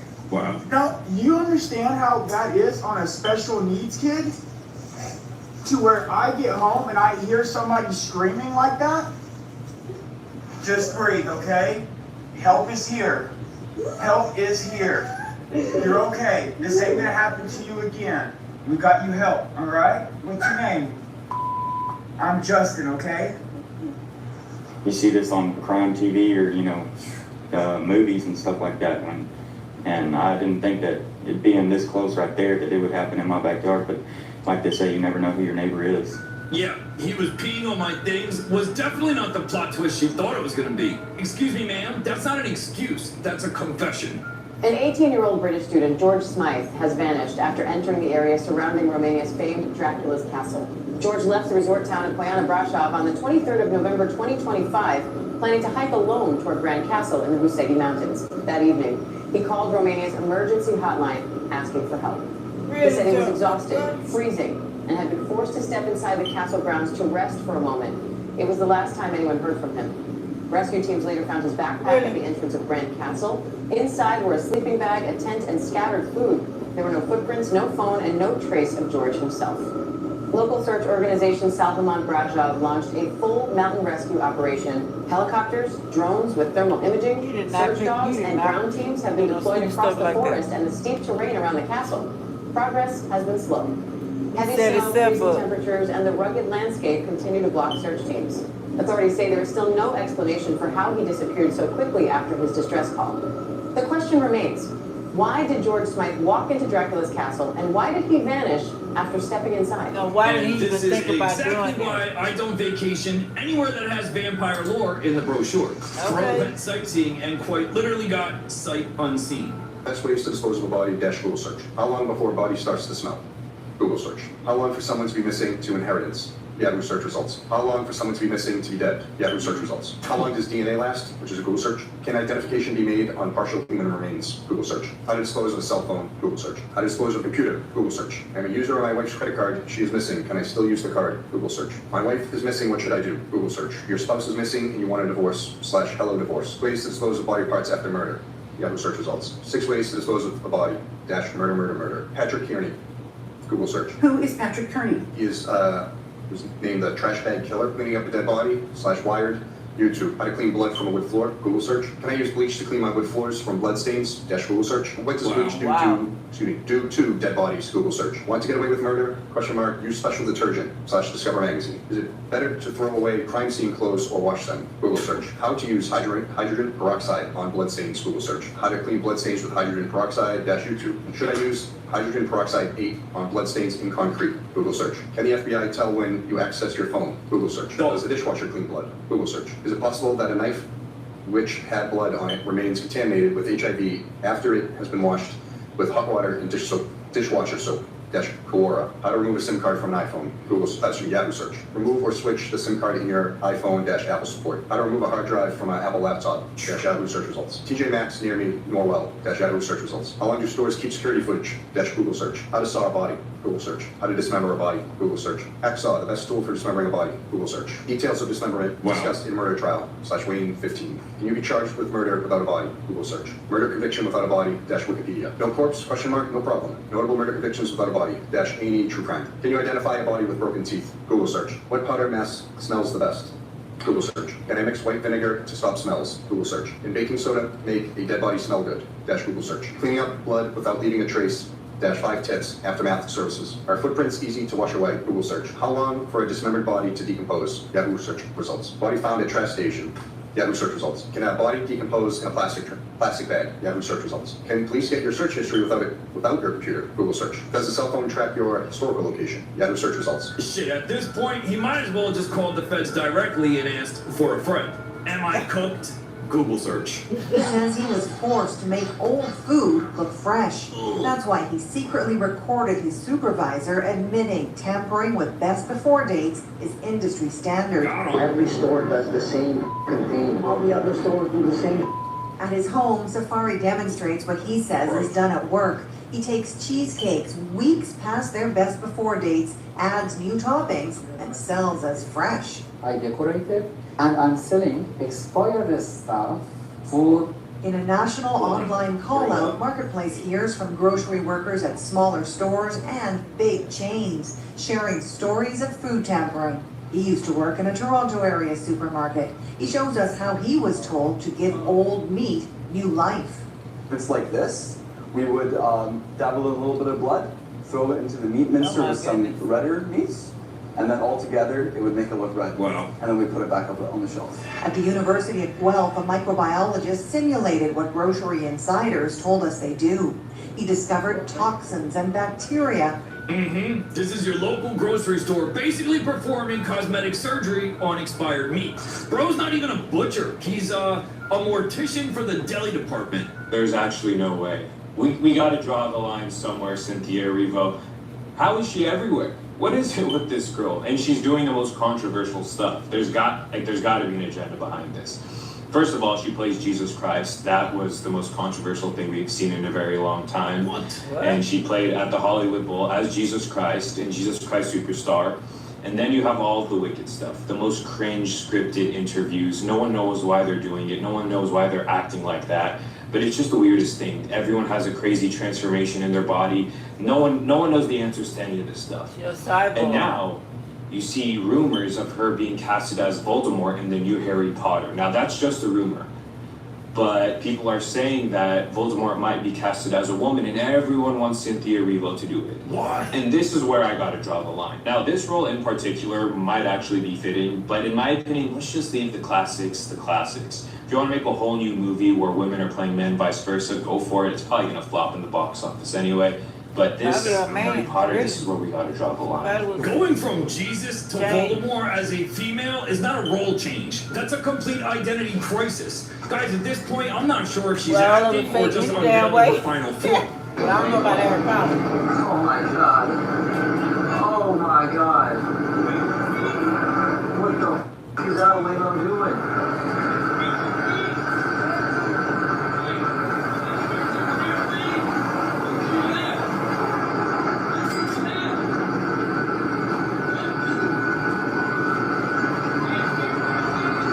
I was afraid of when I seen him the other day. I said, I'm gonna hurry across the street because this thing gonna hit the shit out of me. Oh my god.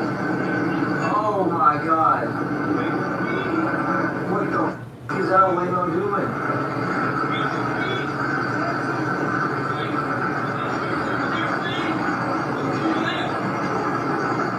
Now, what did he saw it again?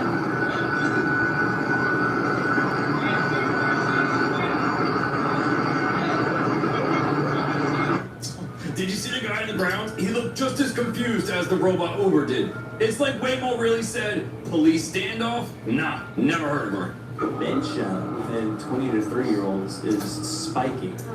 They actually said there's a 400% increase 20 in to 30 dementia in ages 30 to 44. Do they know what's up? Yeah, that's Scrolling. it. They said it's ruining memory, attention span, and it's literally turning into dementia. When are we going to say enough is enough and throw these things in a lake? That's crazy. 400% increase. Scrolling online is just biologically changing. The attention span and memory is going down. It's literally corroding our minds. Dude, I believe it. Not just like, oh, their memory's not as good. It's like dementia. It's terrible. Is it because you're like only exercising like your dopamine receptor and then everything else is atrophying or something? It's possible. The anxiety too. We talk about looking out at water and just like looking up to a horizon does something to the brain where it can like reset everything. And it kind of brings like scriptures to mind where it says like be still and know that I am God. Doesn't it say scroll and know that I'm God? Yo, we didn't even get flying cars yet, but we have early onset dementia from doom scrolling. We literally scrolled so hard that we unlocked dementia speedrun mode. You tell us the secret about Steven Spielberg. He eats babies. Whole babies. And that person happens to be a Hollywood mogul. And that person needs to be exposed. I have the heart of a small boy. I keep it in a jar on my desk. I bet you get that. I never tell you that one. I have never used that line before in my entire life. Greg, I'm not saying any of this is true, but here's what's weird. Every few years, the same exact rumour pops up in Hollywood. Different interviews, different decade, different clips. The storyline never changes. And every time one of these old videos resurface, people suddenly remember all the comments, all the podcasts that sounded almost identical. Fans will always defend him, and that's pretty obvious. But that's not the point. The point is, why does this rumour refuse to die? Why does it circulate for years? I'm not accusing anyone, I'm just looking at patterns. The repetition. What does that say? Because I can tell you, there is no smoke without fire. Bro really said, I don't just write nightmares, I collect them. Nothing says cozy office decor quite like a child's heart in a jar.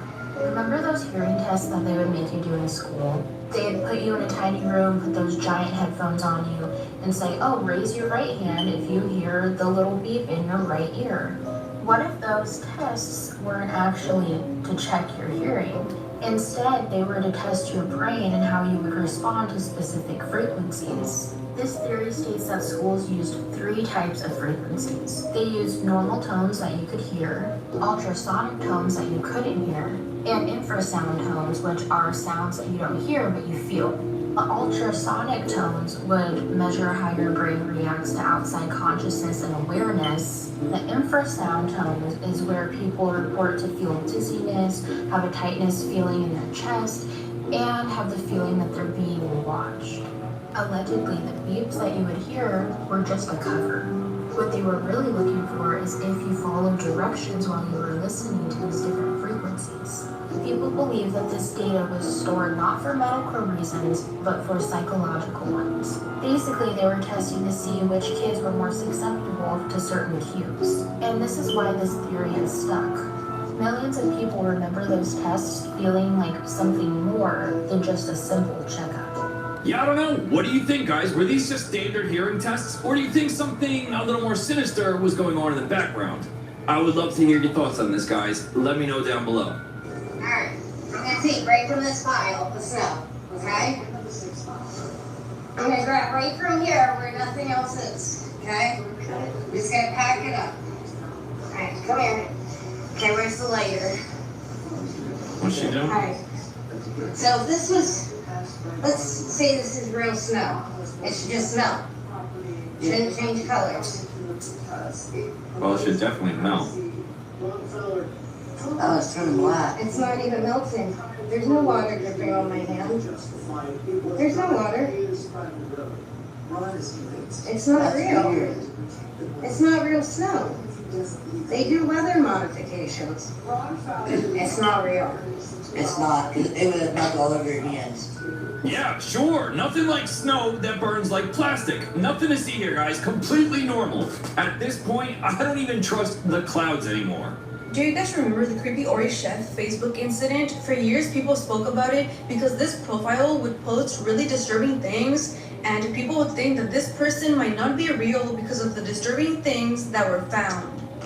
Around 2013 through 2015, a lot of people noticed this creepy profile by the name Ori Chef Marjorie. I think I said that right. It was absolutely unsettling because it had no friends, like no pictures. Well, she had pictures, but no family, nothing. It was just a picture of her with no expression, and it almost looked generated.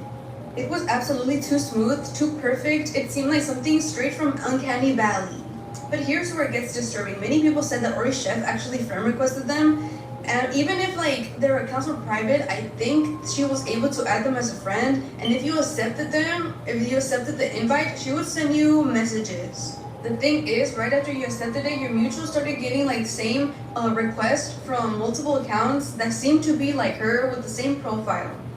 Like anything else, there were so many rumors, but the creepiest thing is that her profile or her face was actually identical to someone or belonged to someone who went missing years ago.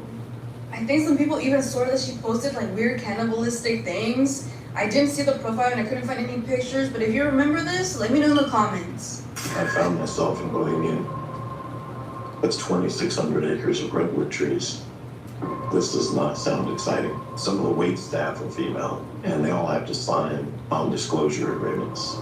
So you talk, no females were allowed? Baal or Moloch was who they would sacrifice to. So the female staff have to sign NDAs. So what is it that they're not allowed to disclose?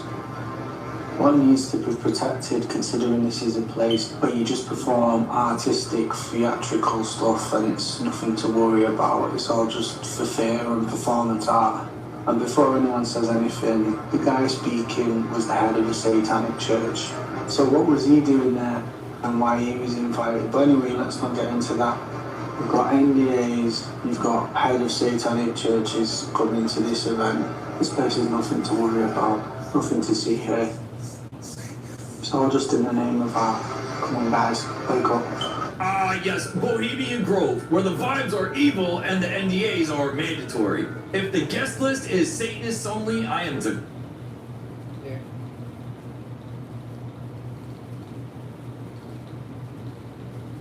Prepping your house for what's to come. First thing I want you to start with is water. Today, right now, I want you to go figure out how many people you have in your house, and you need to go get a minimal of 5 days worth of water for them. Stuff is getting real. So we're expanding the bakery. Great. What are you thinking? Overnight cake delivery nationwide. Well, we can help make it easy to manage all your business banking in one place. Let's do it. You're good at business. We're good at business banking. Wells Fargo. I'm getting FOMO. Get my Philly style bonus jack combos and new Philly munchie meal. What are you talking about? It's been real, but it's real. We better prepare. We better prepare mentally for what is to come, because you're going to have to be extremely strong. You're going to have to be strategic. You're going to have to be calculated in the moves that you're about to have to make. Things are about to get crazy. I told you how many times time's running out. Boy, is it ever. Every day we wake up and Janet tells me something that she found out, and I have things that I know that I don't share. And it all boils down to the fact that people who are dragging their feet for prepping and water storage are absolute fools. I say it stronger, they're fucking fools. Who the hell's gonna save your ass? First of all, if you need medication of any kind, you better go out and buy all the medicines you can get, because in a few months they won't be available. Because the petroleum industry has a big role to play in the production of pharmaceuticals. So that's my first piece of advice. And secondly, start thinking in terms of storing food and any other items that you think you may need. Because as this war continues, and it's going to continue, the impact that I talked about earlier is going to be felt here and added. But in the meantime, I think you just need to prepare for the worst here. And once the stock market figures out, or the investors, the people in New York that run the financial system, who are largely part of the problem for us, they're going to say, oh my God, and you're going to watch the stock market tank, and you're going to watch the cost of a barrel of oil go up to 200 and potentially all the way to 3. And all of that is going to bring everything inside the United States to a screeching halt. It's going to get worse. Some of you may not agree with that, but I would just tell you, look at the world. The world is a worse place than the one I was born into. It's trending toward darkness and destruction. And as we get closer to the end, it seems like there's going to be more suffering. I have noticed a very strange behavior among the rich folk. I've been delivering since 2014, and I have never seen the rich folk prepping like they've been doing the last 2 months. They have buying, a lot of them have been buying dry foods, buying generators. A lot of them have been trying, getting dry foods, rice, beans, all this stuff I've been delivering. And when I deliver, they're like, oh, put it in a garage. And one of this other guy, he has his whole entire garage built out. And when I asked him why is he doing it, he's just my gut feeling. So I don't know what they're being prepped for. Why are they buying so many of the emergencies? But they're buying a lot. They're prepping, and I deliver to people who are earning $1 million plus. Some of these houses are $2-3 million, and they're prepping for something, not to leave or go anywhere, just to stay in. They're prepping. That's highly suspicious. What do you guys think? Leave it in a comment. Hi guys, my name is Kelvin, and you're welcome back to the channel. Have you noticed something strange happening lately? Everywhere you look, people are preparing. They're buying generators, stocking up on water, filling garages with rice, beans, canned food, medical supplies, and emergency equipment. Not just ordinary families, millionaires, billionaires. Some of the wealthiest people in America are reportedly building luxury bunkers, purchasing remote land, and investing in long-term survival plans. Now, here's the question. Do they know something, or are they simply preparing for possibilities that the average person ignores? Because whether you're Republican, Democrat, black, white, conservative, liberal, religious, or not, there's one thing almost everyone agrees on. The world feels different. Wars are expanding. The economy feels uncertain. Artificial intelligence is changing jobs faster than governments can keep up. Natural disasters seem to dominate the news cycle. People are struggling to afford groceries, while others are spending millions preparing for emergencies. That contrast makes people ask difficult questions. Why are so many influential people talking about preparedness? Is it just common sense? Or is it a reflection of how uncertain this moment really feels? History teaches us something important. Societies rarely collapse overnight. Stress builds slowly. Confidence disappears gradually. People begin preparing long before headlines finally admit something is wrong. Now, that doesn't automatically mean disaster is around the corner. Remember Y2K? Many believed computers would fail and civilization would grind to a halt. It didn't happen, but one lesson remained true. Being prepared wasn't a mistake. Panicking was. There's a big difference. And today, that's where this conversation begins. Okay, did you guys hear they did a poll, and roughly 40% of the Americans that were a part of this poll believe that we are in the end time? And you may be thinking, well, why would they possibly think that? Well, right now we have multiple nations against each other in war. We also have Venezuela, Japan, and California having a bunch of massive earthquakes. And we have famine in the Middle East. Mark 13, nation will go to war against nation, and kingdom against kingdom. There will be earthquakes in many parts of the world, as well as famines. But this is only the first of the birth pains with more to come. So it sounds like something big is coming around the corner, because realistically, look around the world today. This isn't sustainable, man. We're bulldozing this and that. We're yanking, putting up AI, facial recognition, all this stuff. It's coming to a head, 100%. Not to mention the conflict in the Middle East. But here's the crazy part. If you remember, Satan wanted to be like God. And what can God do? In theory, everywhere. He bees everywhere. He sees everything. He hears everything. If AI is fully implemented and connected to everything, appliances, your house, your car, your phone, your TV, everything, and it all has microphones and speakers, which can hear everything, and there's cameras everywhere, which can see everything, you could see how AI seems like a entity which would mimic what Satan wanted to be like, to be able to be everywhere, hear everything, see everything. Now, Then, if you get the brain implantable microchip that's coming around the corner, or it's going to be in your wrist or your forehead or your palm or your hand, then that's getting a little bit crazy. But let me know your thoughts in the comments below. There's a lot to this that I am surely unaware of. Comment your thoughts in the comments below and follow for more. I told you how many times time's running out. Boy, is it ever. Every day we wake up and Janet tells me something that she found out. And I have things that I know that I don't share. And it all boils down to the fact that people are dragging their feet for prepping and water storage are absolute fools. I say it stronger. They're fucking fools. Who the hell's gonna save your ass? Okay? I don't want you on my team. No. You drag your feet. This is an emergency crisis situation. Yes, the birds are still singing, the sun is coming out, the lights are on, the fans are rotating, we have water coming through our tap.